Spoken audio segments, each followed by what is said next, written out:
नमस्कार। आज हम एक ऐसी कहानी की बात करेंगे जो सिर्फ एक कंपनी की नहीं है, बल्कि ये कहानी है जुनून की, इनोवेशन की और एक जबरदस्त वापसी की।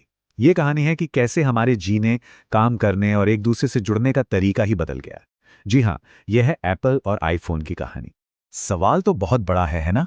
लेकिन इसका जवाब सिर्फ टेक्नोलॉजी में नहीं है, इसका जवाब है एक सोच में, एक डिजाइन में और दुनिया को बदलने की एक जिद में। तो चलिए इस कहानी की परतों को खोलते हैं। देखिए, सब कुछ एक सीधी सादी सोच से शुरू हुआ कि पावरफुल टेक्नोलॉजी सुंदर भी हो सकती है और इस्तेमाल करने में आसान भी। एप्पल का मकसद हमेशा से यही रहा है कि मुश्किल चीजों को आसान बनाया जाए और लोगों के हाथ में कमाल के टूल्स दिए जाए। और यही फिलॉसफी उनके हर एक प्रोडक्ट की जान है। तो चलिए टाइम में थोड़ा पीछे चलते हैं। 1970 के दशक के एक गैराज में, जहां हवा में सोल्डरिंग की महक और बड़े बड़े सपनों की एनर्जी थी, यहीं से सब कुछ शुरू हुआ था। 1 अप्रैल 1976 तीन नौजवान दोस्त स्टीव जॉब्स, स्टीव वोज़नियाक और रोनाल्ड वेन एक गैराज में बैठकर इतिहास लिखने का फैसला करते हैं। उनका पहला प्रोडक्ट एप्पल आई एक बहुत ही मामूली सी शुरुआत थी, लेकिन ये उस क्रांति की पहली चिंगारी थी जो आगे चलकर दुनिया को रोशन करने वाली थी। लेकिन कहते हैं ना, हर बड़ी कहानी में एक मुश्किल दौर आता है।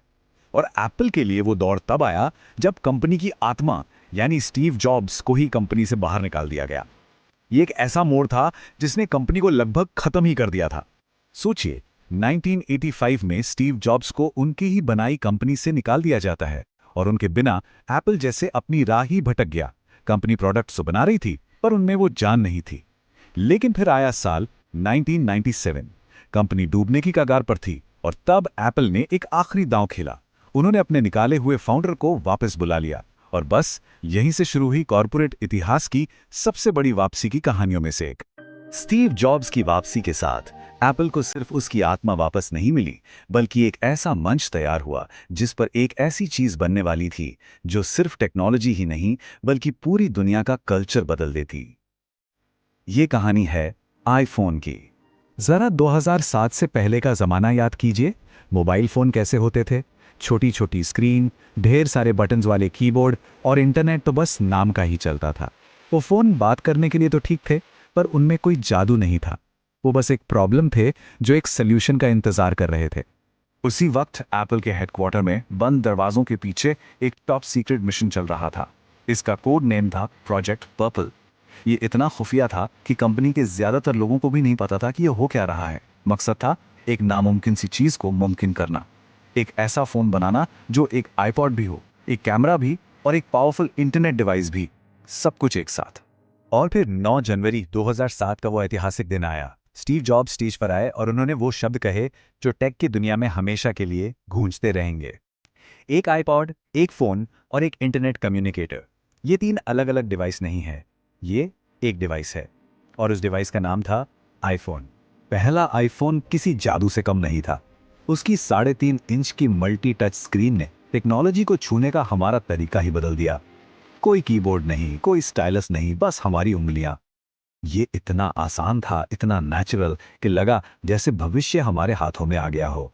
पर एप्पल के लिए पहला आईफोन तो सिर्फ शुरुआत थी। उनका कल्चर ही है हमेशा आगे बढ़ने का, बेहतर करने का और जो मुमकिन है उसकी हदों को तोड़ने का। और यहीं से शुरू हुआ इनोवेशन का एक ऐसा सफर जो आज तक जारी है। आइए जरा इस कमाल के सफर पर एक नजर डालते हैं। 2008 में ऐप स्टोर आया जिसने हमारे फोन को जादू की छड़ी बना दिया। 2011 में सीरी आया और हम अपने फोन से बात करने लगे।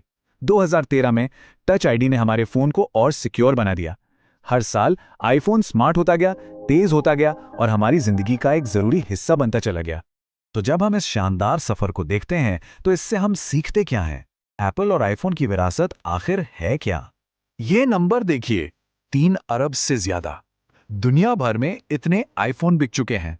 मतलब दुनिया में लगभग हर तीसरे या चौथे इंसान के पास एक आईफोन है। ये सिर्फ एक प्रोडक्ट नहीं है, एक ग्लोबल फिनोमेना है।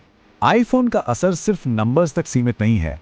इसने हमारे बात करने, रास्ता खोजने, सीखने और मनोरंजन करने के तरीके को पूरी तरह से बदल दिया है। ऐप स्टोर ने तो पूरी की पूरी नई इंडस्ट्रीज खड़ी कर दी और लाखों लोगों को अपनी क्रिएटिविटी दिखाने का एक प्लेटफॉर्म दिया। इस कहानी से हम सब कुछ जरूरी सबक सीख सकते हैं। पहला, बड़े सपने देखो, जैसे जॉब्स और वोज़नियाक ने एक गैराज में देखे थे। दूसरा, इनोवेशन करते रहो, क्योंकि जो आज नया है वो कल पुराना हो जाएगा। तीसरा, ये जानो कि नाकामी आखिरी मंजिल नहीं होती, वापसी हमेशा मुमकिन है। और सबसे जरूरी, अपने काम को लेकर जुनूनी रहो, क्योंकि पैशन ही कामयाबी का असली इंजन है।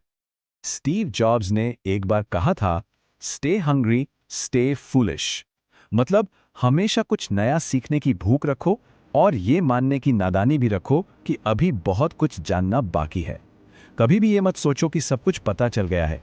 यही वो सोच है जो एप्पल को इतनी ऊंचाइयों पर ले गई, और ये हम सब के लिए एक बहुत बड़ा सबक है। एप्पल और आईफोन की कहानी हमें याद दिलाती है कि एक हिम्मत भरा आइडिया जब अटूट जुनून के साथ मिलता है तो वो दुनिया बदल सकता है।